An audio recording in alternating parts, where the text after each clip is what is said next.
on this Wednesday night. Oh my God, guys, there's a fire! Fires continue to rip through California, leaving dozens dead and many more missing. I went to 11 different shelters looking for him. Tonight, we take you to the heart of it, tracking that desperate search.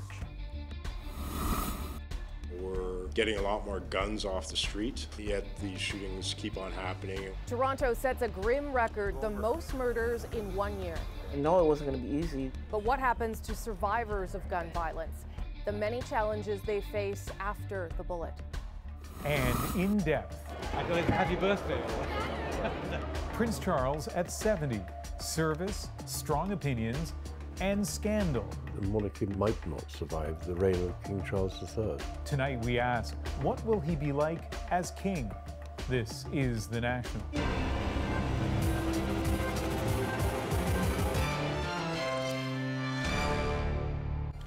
You just don't know it until you're in it. We're getting a new sense tonight of the sheer size of the loss as an inferno continues to burn California. The death toll keeps going up, the search for the missing expanding, and the winds so hot, so dry, so fast. People there say it's like a blowtorch. East of LA this morning, as a new fire cropped up, the blare of car horns was the frantic warning turned wake-up call. Get out of bed and get out. Firefighters scrambled and managed to contain the fire before it got too ugly. It's one of the worst disasters that I've seen in my career, hands down. But in the north, California's deadliest fire in recorded history is still burning. It's been almost a week since it razed the town of Paradise. More than 20,000 people homeless. And now there's looting. 6 arrests. These people have been through a lot, and then to have to worry about other people to come take advantage of them, it's despicable. The burden on victims is immense, from first responders working round the clock, setting the loss of their own homes aside. All your memories are gone. You know, you're back here. Your backyard's gone. I mean, how can an entire house just be gone? To people like this nurse, an evacuee herself, who's turned a church shelter into a medical clinic. There are small victories, to be sure, but the big picture is jarring.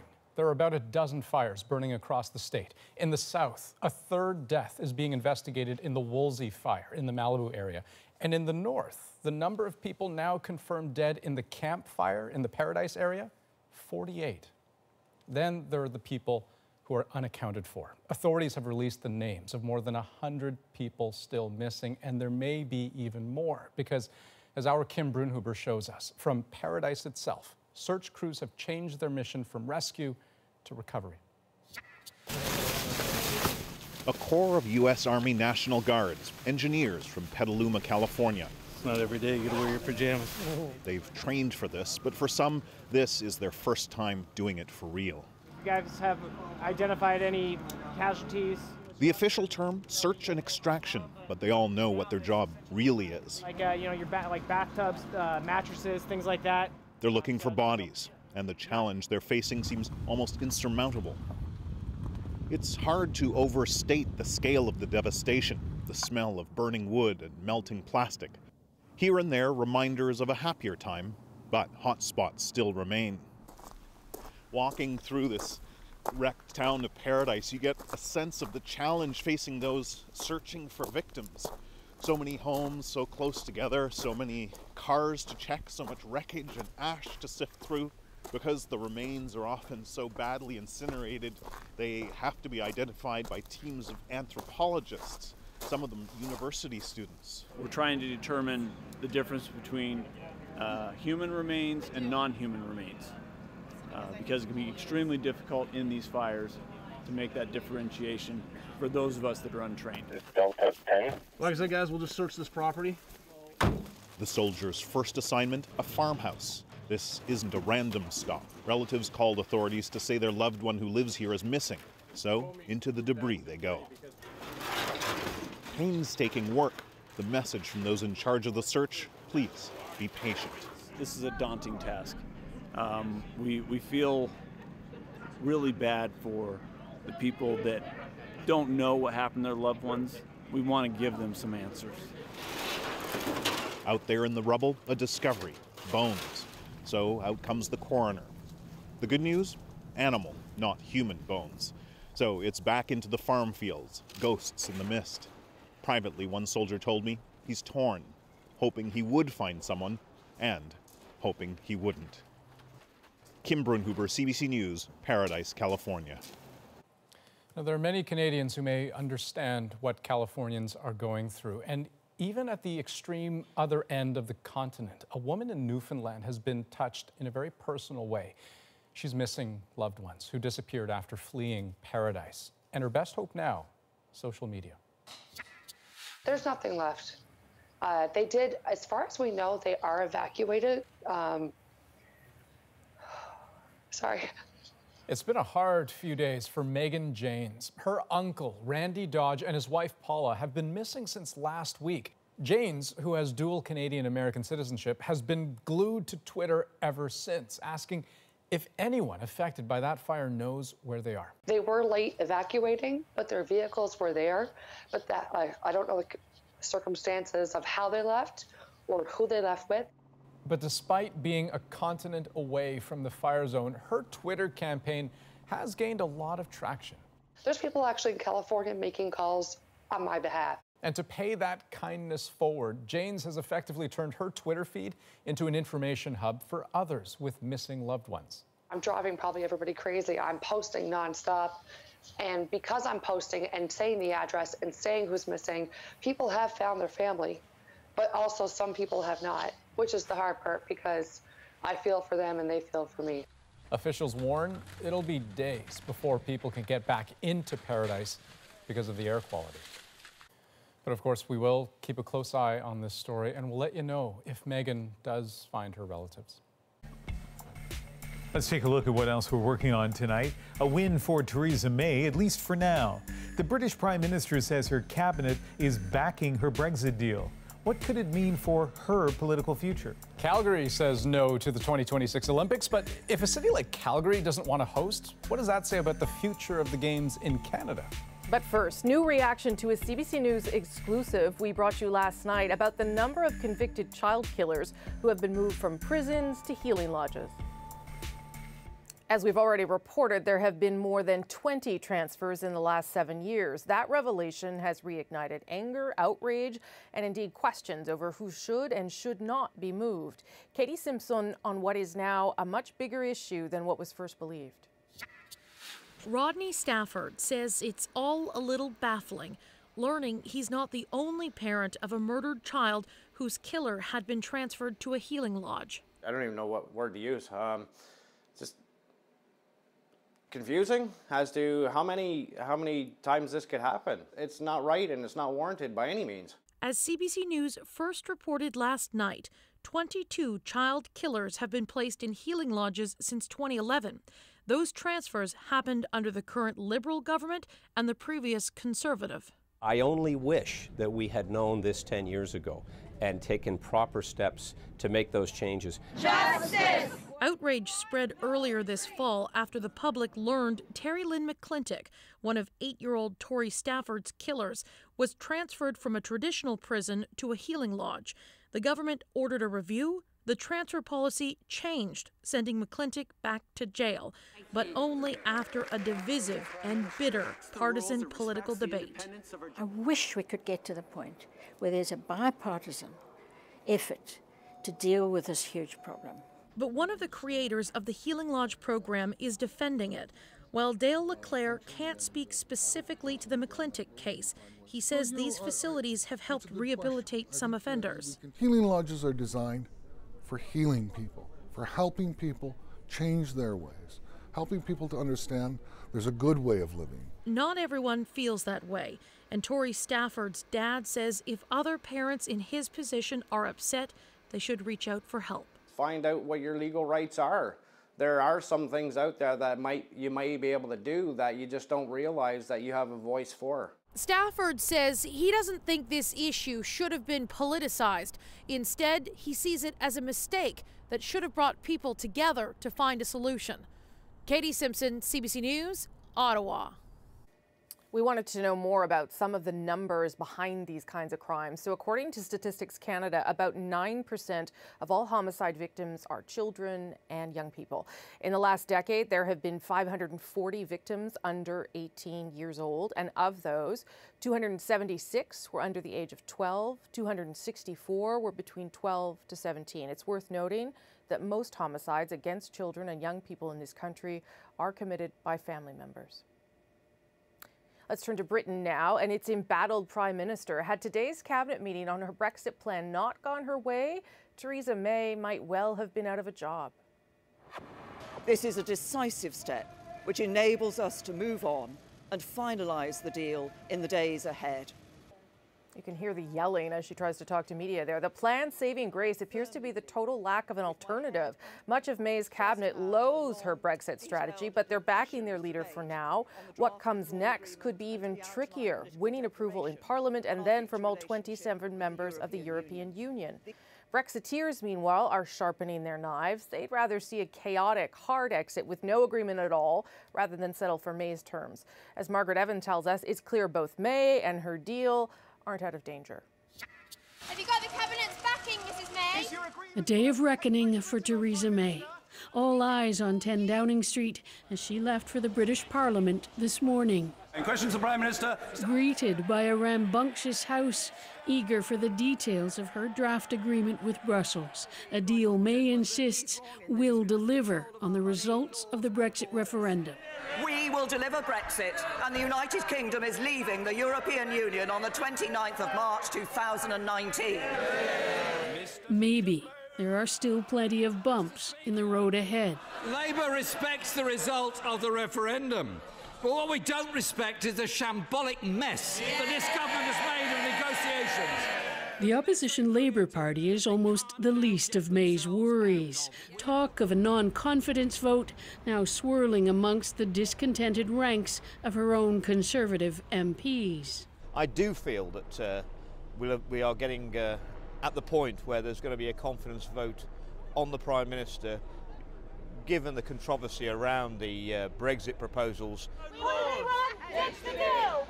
Pro-Brexit campaigners accuse May of selling out by agreeing to remain in a customs union with the EU until the thorny issue of Northern Ireland's border is resolved. And those who would remain haven't given up on the fight for a second referendum. Well, I think all the friends of Britain, whether they're in Europe or Canada or elsewhere, are just utterly baffled, because this is a kind of project of national self-harm. Those are the battles still to come. Today's scene's just a dress rehearsal for the day the agreement is actually put up for a vote. For May, today was about surviving her own cabinet, and she appears to have done that.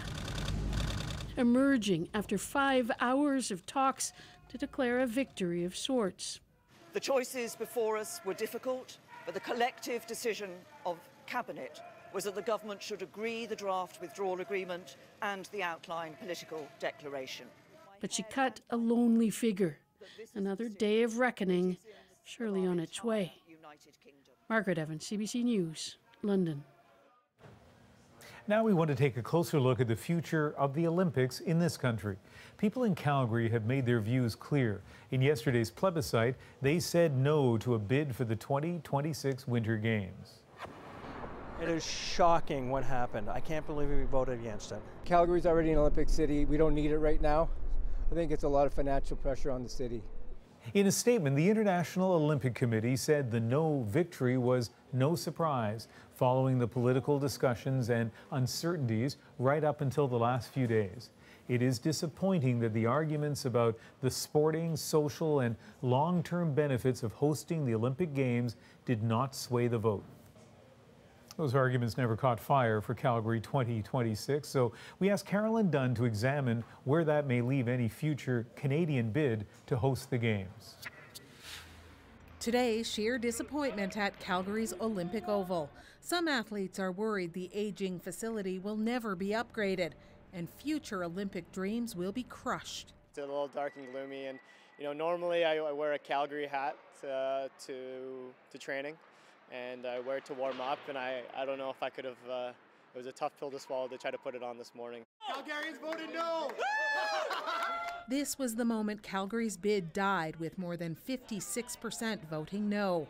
Among many reasons, a deep mistrust of the International Olympic Committee. It's the IOC's event, so they can call the shots, and they do. But that's not necessarily in Calgary's interest.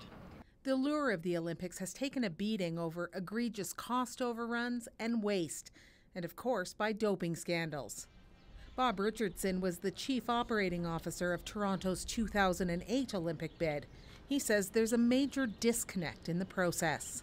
People need to feel that the games are about sport, that they're about athletes, and they're about community benefits, and that they're not about the IOC. And people aren't feeling that right now.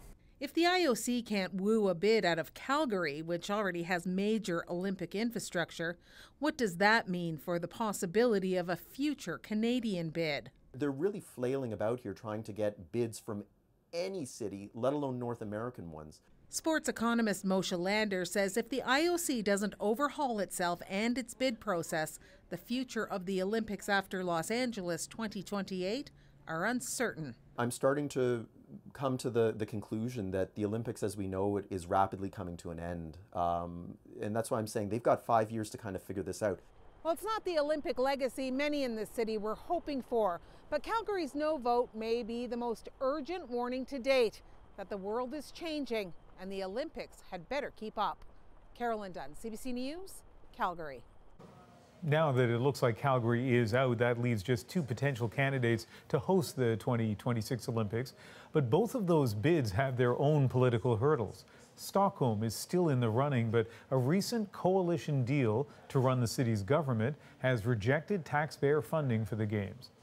And then there's the joint bid of Milan and Cortina d'Ampezzo. It's pushing ahead, but again without financial support from the Italian government. The IOC vote on the 2026 host will be in June. Now to some of the other developing stories we're watching tonight, starting with the ongoing Canada Post strikes. The Crown Corporation has issued what it calls a time-limited contract offer to workers. That includes wage hikes, signing bonuses, and a health and safety fund. But the deal has to be accepted by Saturday. The offer came just hours after eBay sent a letter to the Prime Minister urging him to step in and end the dispute.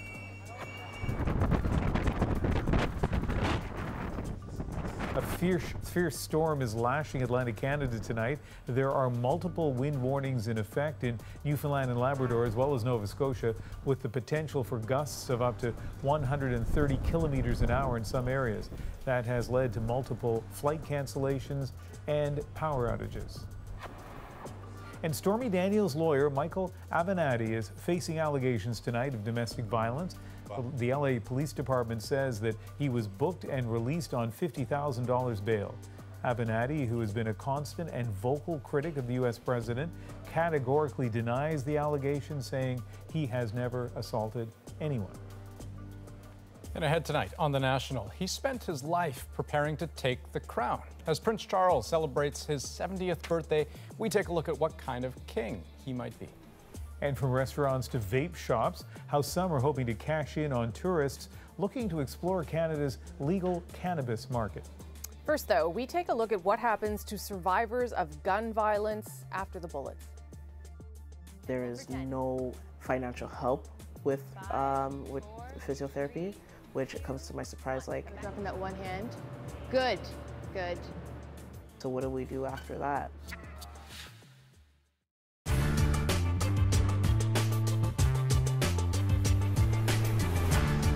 The border between Northern Ireland and the Republic of Ireland is invisible, but people here know exactly where it is.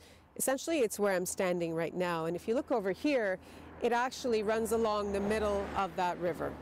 People remember what the border used to look like. There used to be a customs office just off the road here to my right, and an army checkpoint just up the highway. The worry with Brexit is that along this point, which is the only point where the United Kingdom sits right next to an EU country, that when Brexit happens, there has to be a physical hard border here. That would mean a controlled border that has a customs office and a checkpoint again. There hasn't been a physical border here since the so-called Troubles, and the concern is that it might fly in the face of a peace agreement that was signed here 20 years ago to end the violence and also to open up these borders. As you can see, there is opposition to the idea of a physical border, and one of the major concerns here is economic.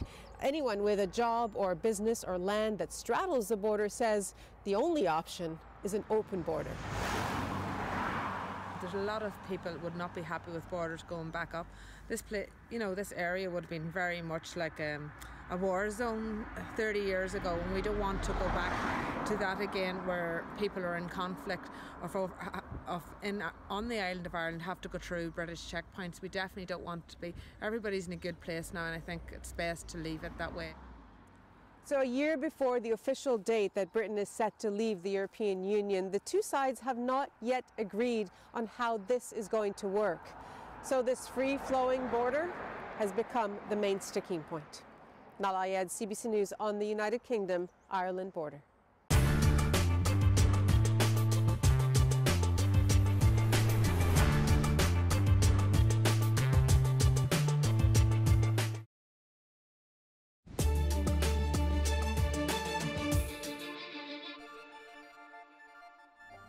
Tonight, we're taking a closer look at what happens after the bullet to victims of gun violence. That's because after a shooting overnight, police in Toronto are investigating the 89th homicide of the year in that city, and that ties the all-time record was set back in 1991. This is the scene of the latest homicide, a quiet residential street rattled by the sound of gunfire in the middle of the night. This is unreal to me. This happened so many times this year, and to think it happened in my own neighborhood, like, it could have been me, you know? Police say it was a shootout involving multiple vehicles that left 22-year-old Johannes Branu dead. According to investigators, 4 guns were used, and the victim who was targeted was also armed. The amount of firepower that was out there on that quiet residential street, and it is alarming to us. We're getting a lot more guns off the street now than we ever have, and yet these shootings keep on happening. Now, more than half of the 89 homicides in Toronto have involved guns. Add to that the hundreds of other shootings where people have been shot and survived. Those victims often need long-term care. But as Farah Morali tells us, some say they were never offered that help or didn't know where to find it.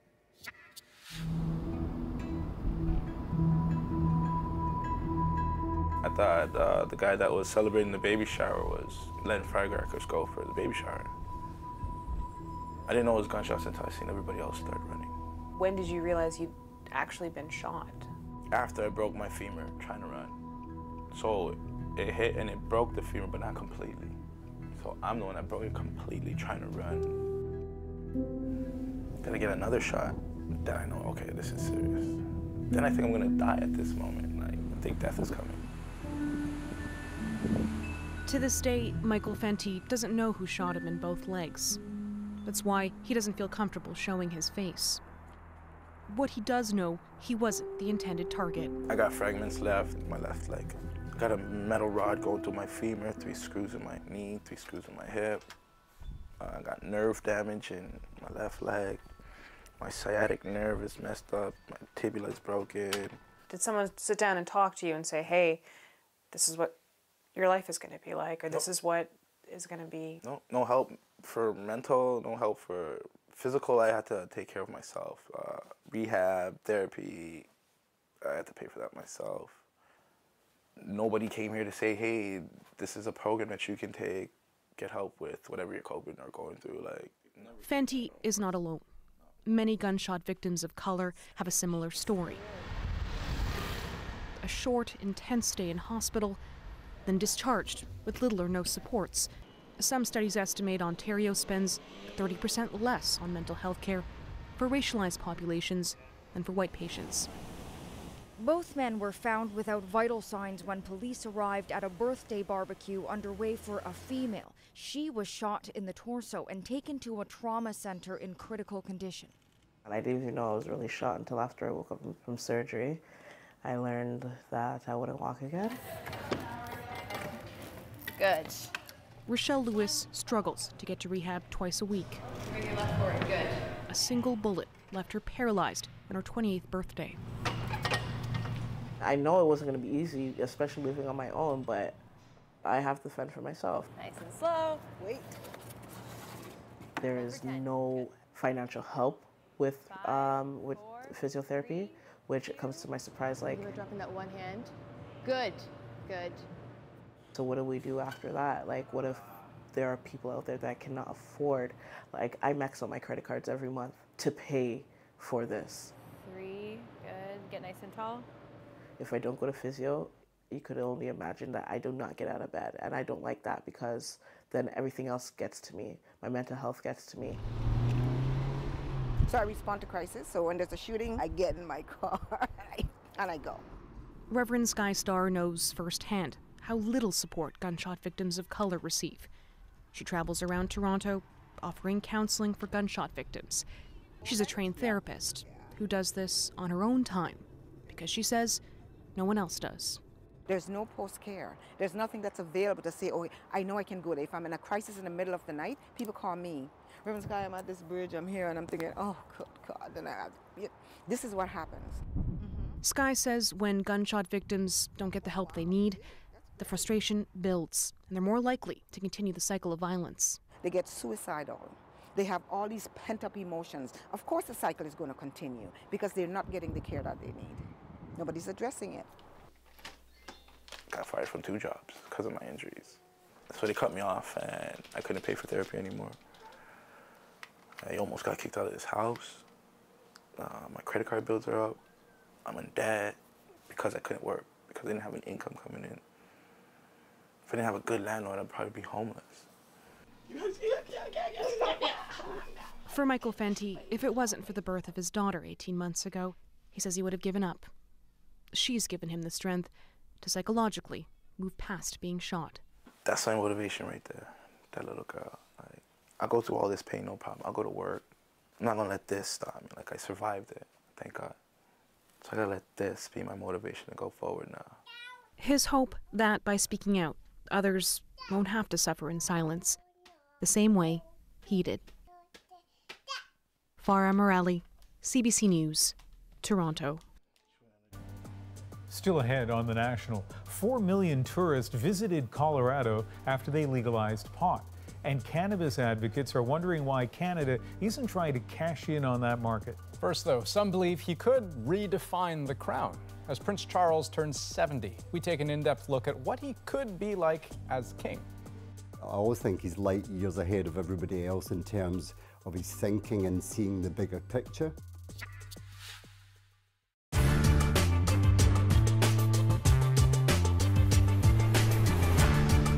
What's up, everyone? My name is Leonard Monkman. Today we're in Winnipeg's North End. It's the neighborhood that I grew up in. We're going to take you to a barbershop that's owned by an Indigenous woman on Selkirk Avenue.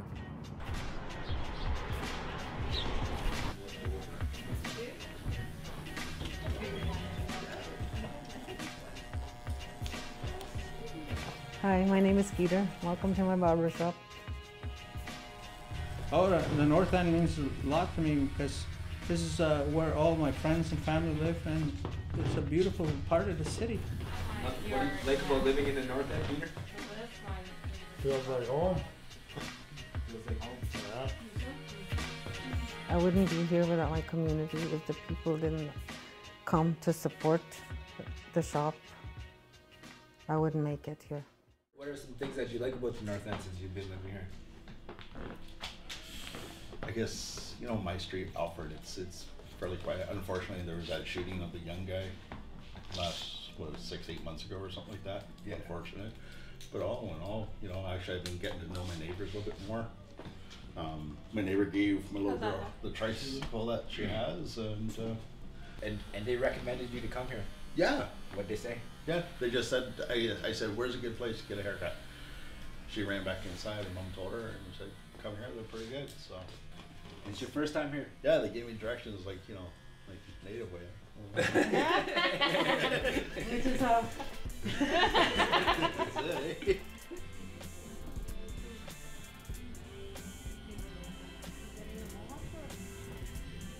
What made you start up a business in the North End? Probably because of the, like, you know, there's a lot of Aboriginal people around here.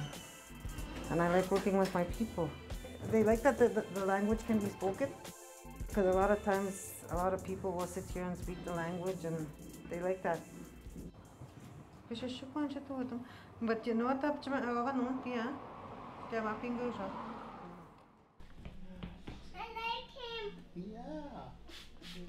you like the cat? Do you remember shopping when you were a kid on South Avenue? Yeah. Red apple and all that, yeah. Tell us a story about shopping on South. Skipping school to go shopping with my mom, that's boy. Things that you see that might give you hope about this community? Well, maybe the school's opening up in the area. And there's some businesses that are starting to open up. For maybe about 10 years, I lived in the North End here and never had any problems, you know. How would you describe the people in the North End? It varies, you know. There's some good and some bad, you know. It all depends. It's usually the younger people that get influenced by the bad elements of people. They get led in the wrong direction right off the bat before they even get a chance to choose what they want to be. Yeah. They don't get free haircuts, I think. Big much. You're welcome. Thank you guys, I'll be back. Bye. Well, we just wanted to say thank you for letting us join you today. Hopefully it wasn't too much, but Thank you for coming. Yeah, thanks. For choosing us. Okay, well, we'll see you later. Okay, we'll see you again. Thanks. Is the cat's not going to run away? No.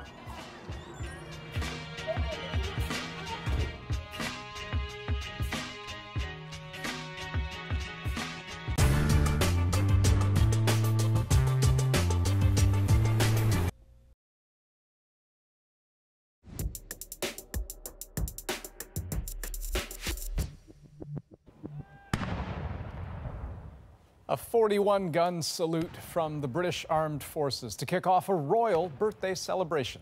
Prince Charles is 70 years old today. How are you feeling today, Prince Charles? How am I feeling? Yeah, everything's still working. Older.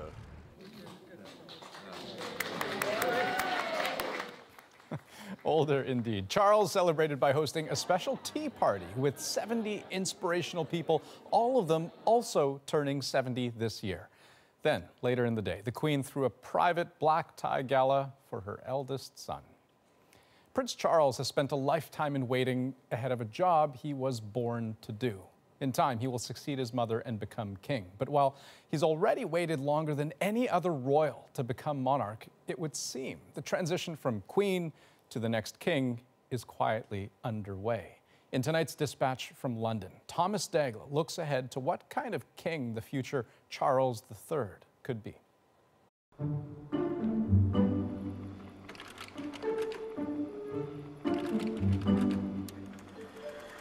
It would be easy to believe Prince Charles can be defined by the ups and downs of his love life, or by all those stories of family drama. But he usually has plenty more on his mind. I always think he's light years ahead of everybody else in terms of his thinking and seeing the bigger picture. And now, well past retirement age, Charles is primed for the job made only for him, ready, perhaps, to redefine the crown itself. He's dealing with stuff that a lot of politicians find sometimes a little bit sensitive.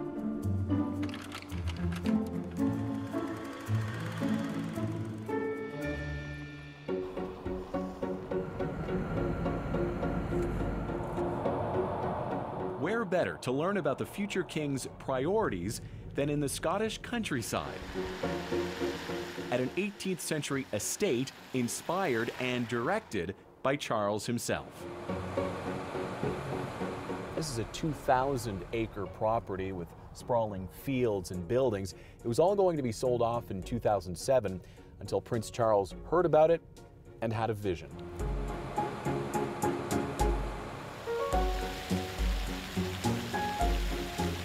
He brokered a deal worth more than $90 million to save the estate known as Dumfries House. Then Charles turned it into an experiment of sorts using his own principles.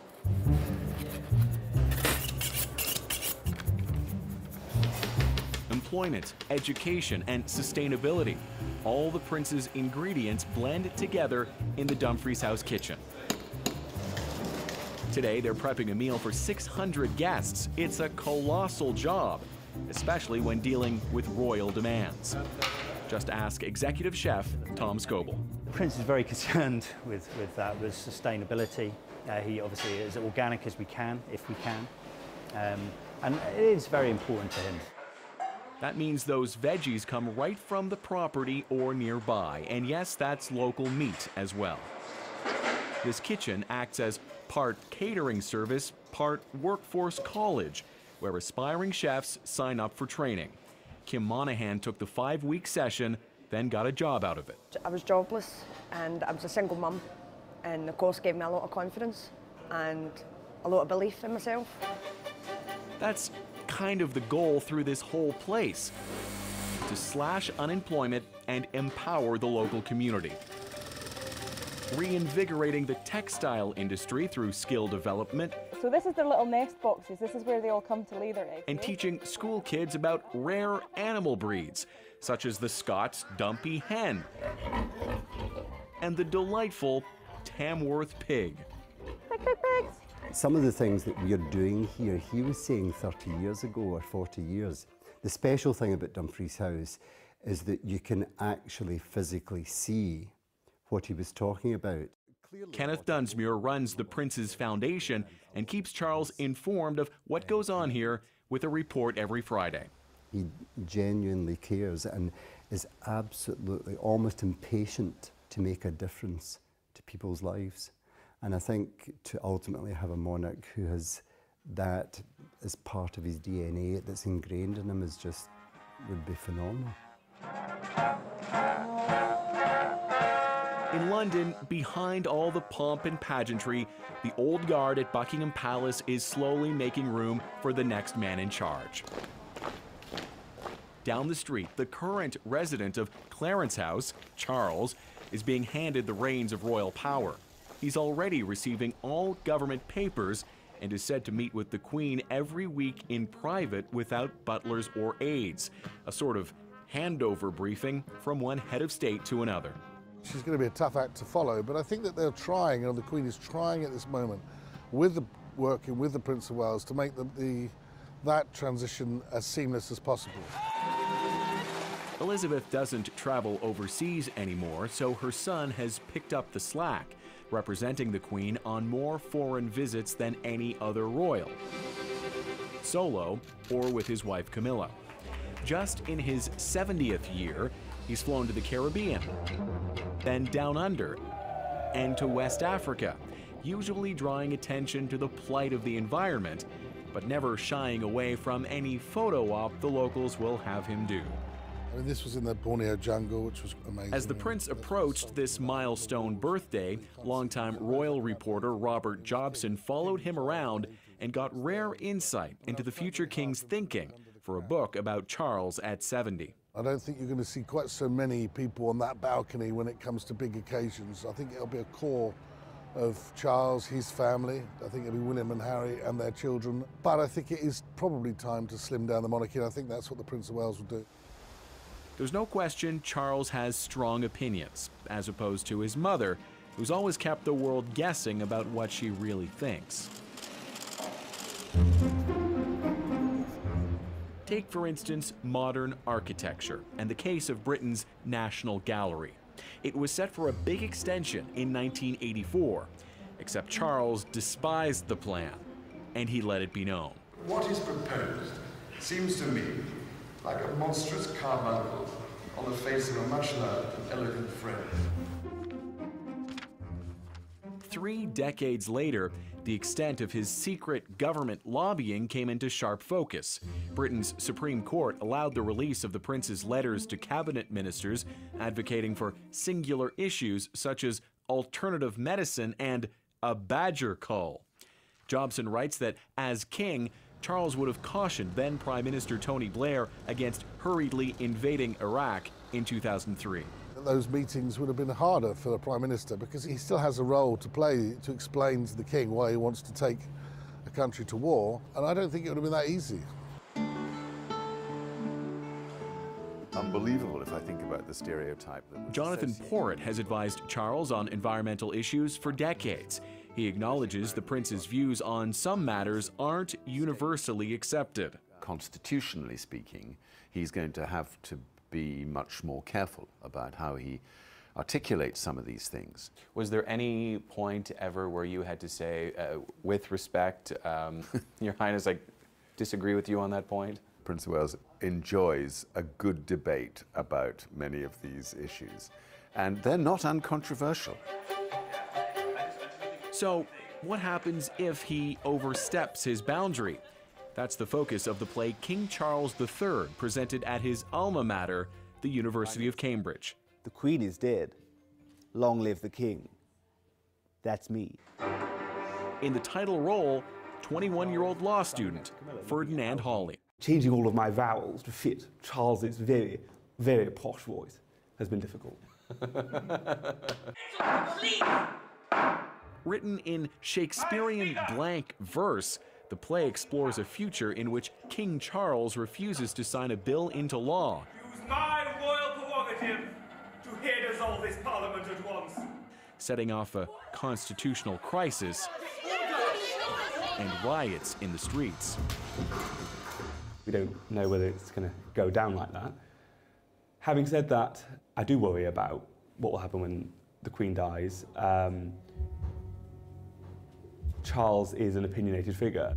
Hip hip, hooray! Hip hip, hooray! In this alternate universe, Kate pulls the strings, You're beautiful. and Harry dates a Republican. Oh, and the ghost of Diana shows up as well. Such pain, my son. Spoiler alert, in the end, Charles abdicates and William takes over. My son, God save you. It may all be made up, but the move would actually be welcomed by a sizable portion of Brits. Opinion polls here consistently rank Charles among the least popular royals. He has got the point, clearly. Political writer Geoffrey Wheatcroft fears a real constitutional crisis. He says he won't be a meddling king. Even with Charles's recent pledge not to meddle in government affairs as king. The great secret of the constitutional monarchy is that the monarch has no opinions. Not trying to be ominous, I think that the monarchy might not survive the reign of King Charles III. Charles has been waiting his whole life to ascend the throne, and it could still be years away. He's accomplished plenty as a prince, and only he knows what he'll do as king. Thomas Dagle, CBC News, London. Up next on The National, business owners in BC are hoping politicians will see what they do. That cannabis can give Canada a big tourism bump. Our politicians are not promoting cannabis tourism or promoting BC's cannabis industry in the same way they will very readily promote BC's wine industry. And tomorrow night on The National, Addie Shue will be here to dissect the week of political news, including the use of one word that's getting a lot of attention these days. As world leaders gathered in Paris to mark the end of the First World War, warnings about the rise of nationalism seem top of mind. First, from French President Emmanuel Macron. Le nationalisme en est la trahison. Calling nationalism a betrayal of patriotism. Then, from Canada's Prime Minister. When people feel their institutions can't protect them, they look for easy answers in populism, in nationalism, in closing borders. And we know where Trump stands. You know what I am? I'm a nationalist, okay? I'm a nationalist. So what are the consequences of those messages? Andrew, Chantal, and Andre Domise will join me for my favorite night of the week, At Issue, tomorrow night on The National.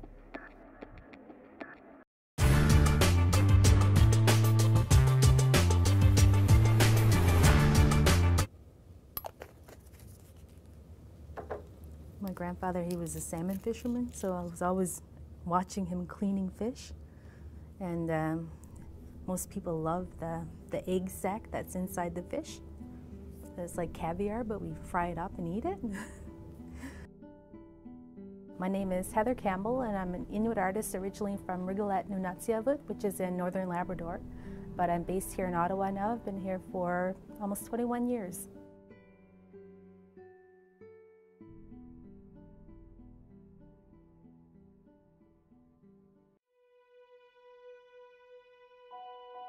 The piece that I have in the show is called Methyl Mercury, and it's a watercolor and pen and ink piece. So it was inspired by the Muskrat Falls Hydroelectric Dam project. When the dam is built, this area will be flooded. Vegetation that's underwater will release methyl mercury as it decomposes, contaminating the fish, seals, and birds that people downstream rely on for food. It's a way of protesting this project, but it's also that connection that we have with missing and murdered Indigenous women.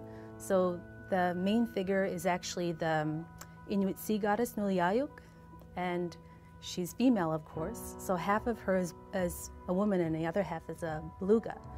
But this poison is grasping her neck. So there's that connection with violence against women, and also having women as sort of a symbol of that destruction and that invasion that we have on our lands right now.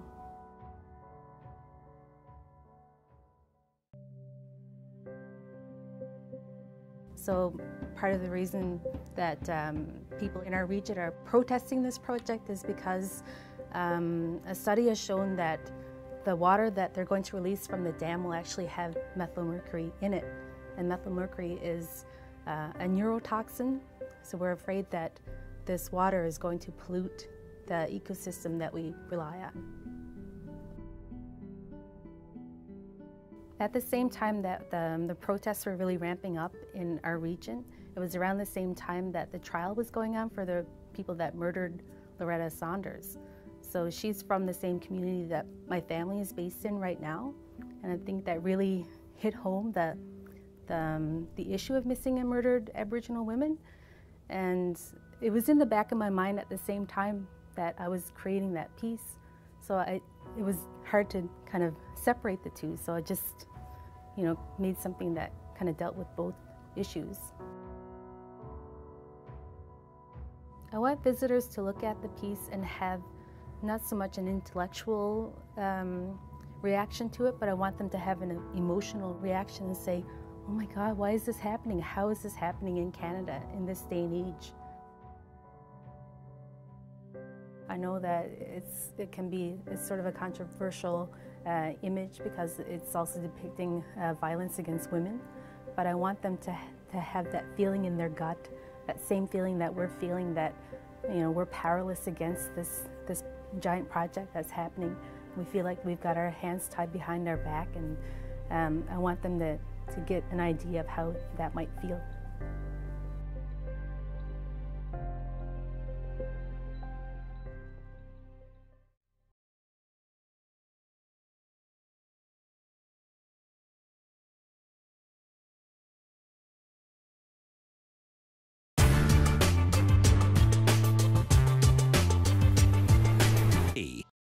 Thursday, a special episode. Yes! Part-time entrepreneurs in the den. I'm a roughneck dirtbag. I'm not a businessman. I've been a police officer for over 15 years. Looking to ditch their day jobs. And how have you funded this so far? I'm bootstrapping. I funded the entire project myself. They take a deep breath and face the dragons. Either you're in business or you're not. I'm 100% committed to it. No, that's not what you said. Side Hustle, a Dragon's Den special. Thursday at 8 on CBC. Presented by Canada Post. Solutions for small business.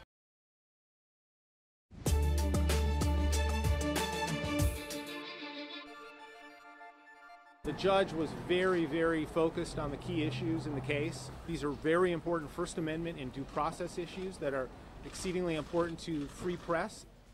CNN's fight against Donald Trump was in court today. The news organization suing the White House for suspending reporter Jim Acosta's press pass. That's over this incident last week. In court, the government's lawyers argued the president had the right to decide who has access to the White House. The judge will hand down his ruling tomorrow. An update now on a story we brought you last night. A Canadian war veteran being denied access to a veterans hospital because his wartime service wasn't with Canada. Gordon Smith served in England during the Second World War, then spent 18 years with the Royal Canadian Air Force. The Minister of Veterans Affairs tonight issuing a statement to CBC regarding the Camp Hill Veterans Memorial in Halifax, saying it will open 25 beds to, quote, allied and modern-day veterans. The 2018 winner of the Soviet Art Award is Kapwani Kawenga. And one of the most valuable prizes for artists in Canada has just been awarded to a Hamilton-born installation and performance artist. Kapwani Kawenga will get $100,000, and her work will be on display at the National Gallery in Ottawa until February the 10th.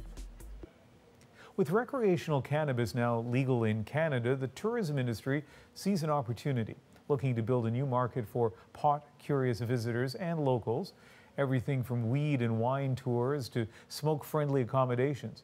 As Brian Stewart tells us, many believe this has huge growth potential. So we're going to do an all-vegan menu tonight. I'm kidding.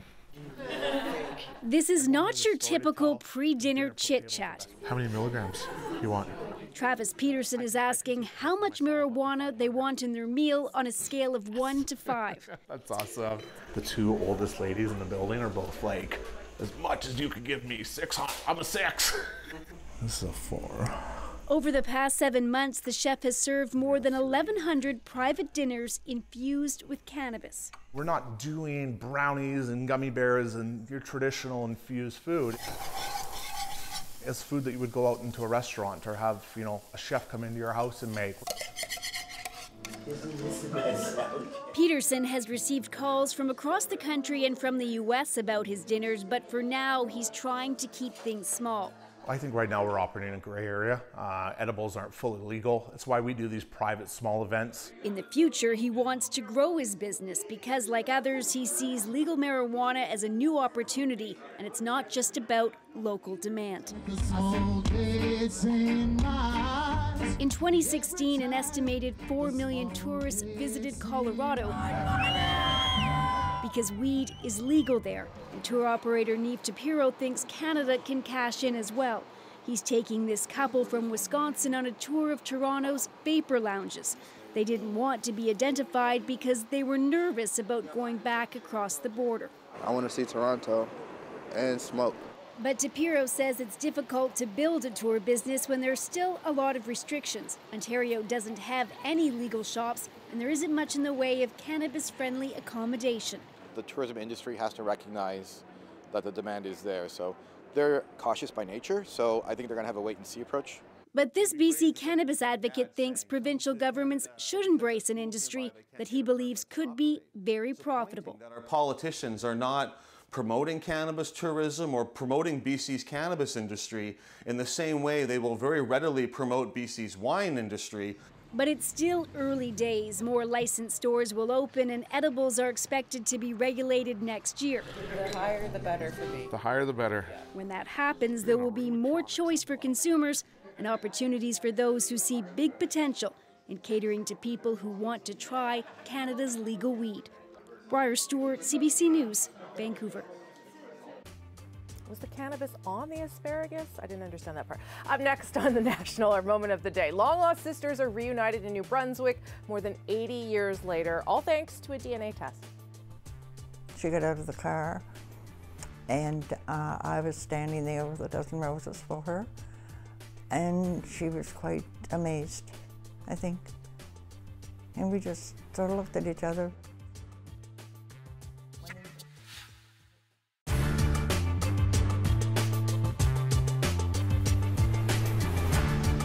Push record. They figured out that 2/3 of Canadian households now have a video cassette recorder. I guess a lot of people use them just to play back movies that they rent. However, once you can figure it out and record programs, a lot of people use them for that as well. There is a Japanese company, though, that has designed a VCR which will not only record the show you want, but it will do it without the commercials.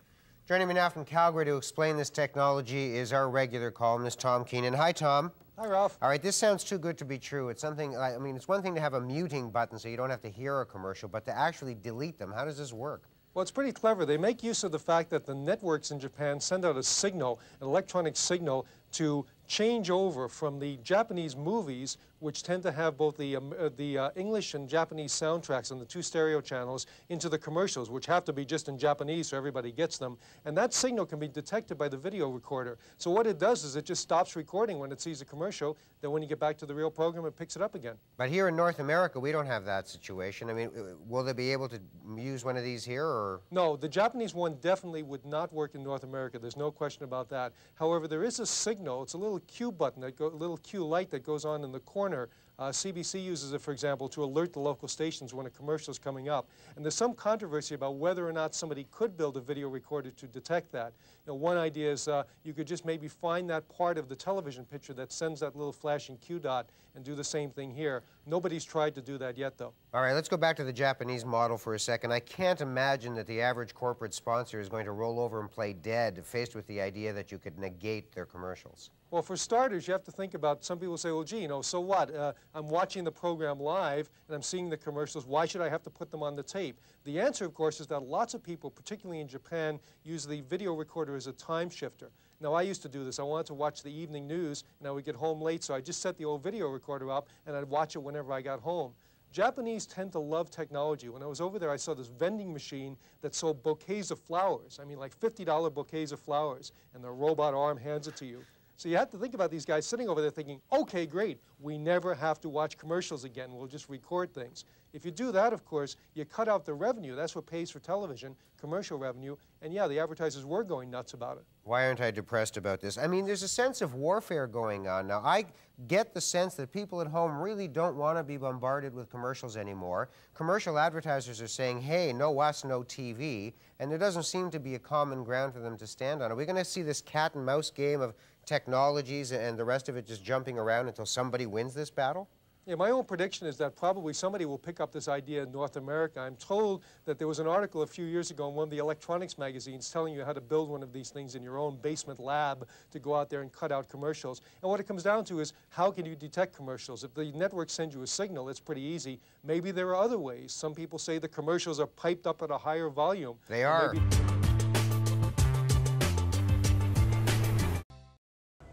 I'm so sorry. You're going to have to put your cat down. We're just here to make her feel good, right? Yeah. Gladys Craig had more than 8 decades of family memories, but none of those included an older sister until now. That's when a DNA test kit, a gift from her children, revealed a family secret, an 89-year-old sister, and turns out both women live in New Brunswick. And the story of how they met is our moment of the day. I was forced. They just put the thing in front of me, told me to spit. And then when mine come back, she said, I did have a sister. She got out of the car, and I was standing there with a dozen roses for her, and she was quite amazed, I think. And we just sort of looked at each other, but there was some things that reminded me of her mother. I said, you can ask me anything you want. I was open for that, and she did answer a few questions. You just want to be, let her know that she is accepted. It's too bad she didn't meet any of the family, but if it hadn't been for my aunt, I would never have searched for her. So think about this. They were born in the Great Depression in PEI, taken as babies and raised by the Sisters of Charity of the Immaculate Conception, and in 2018 reunited by a DNA test. No writer would dare create that plot. No, and Betty, who's the 89-year-old sister, was raised on her own. She had no siblings. And so not only does her sister arrive, but this whole ready-made family that she had wanted throughout her life is there on her doorstep for her. I just love that Gladys brought a dozen roses. That is the most adorable, charming thing ever. And so right now, the two sisters, apparently they talk a few times a week on the phone. They have a plan to get together soon, and mark it in your calendars. So next April, Betty's 90th birthday coming up. They're planning a big shindig, so get the party hats on. Lovely. One of us should go there. Yeah, we should. It's a good idea. Andrew can go. Okay. I'll take that. That's the National for this Wednesday, November 14th. Have a good night. Good night.